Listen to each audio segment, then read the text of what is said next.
వీళ్ళు వెళ్ళగానే ఇంటికి వచ్చాడు పరశురాముడు. నడుస్తోంది. తండ్రి బాధగా కూర్చున్నాడు. అడిగాడు, నాన్నగారు ఏమైందంటే మన ఇంట్లో ఉండవలసిన ఆవేది అని అడిగాడు. కార్తవీర్యార్జునుడు వచ్చాడు.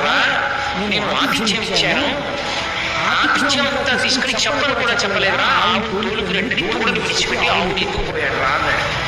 అంత పని చేస్తాడా నాన్నగారు, చెప్తాను ఉండండి. వెంటనే తన పరశువు తీసి భుజాన వేసుకుని పరిగెత్తాడు. ఆ కార్తవీర్యార్జునుడు తన సైన్యంతో వెళ్ళిపోతున్నటువంటి పట్టణం దగ్గరికి వెళ్ళాడు. ఆయన చుట్టూ అనేక మంది రాజులు ఉన్నారు. ఆయన చూశాడు. ఆవుని విడిచిపెడతావా, నాతో యుద్ధం చేస్తావా అని అడిగాడు పరశురాముడు. కార్తవీర్యార్జునుడు పరశురాముడిని చూసి అన్నాడు, వాడు విబ్రహ్మణుడు అనేటప్పటికీ రాజులు సైన్యం అందరూ కలిశారు. ఆయన మీద బాణప్రయోగం మొదలుపెట్టారు.